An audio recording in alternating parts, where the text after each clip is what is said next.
ইনিসের তথ্য সংক্রান্ত কাজ কিভাবে করা হয়? ইনিস অ্যাটম ইন্ডেক্সে কি কি থাকে?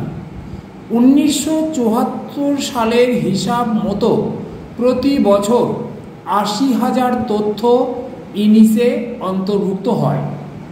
বিভিন্ন দেশ থেকে পাওয়া তথ্য একত্রে কম্পিউটারের সাহায্যে বিশ্লেষণ করে সম্মিলিতভাবে তথ্য সহযোগী দেশগুলিকে দেওয়া হয়।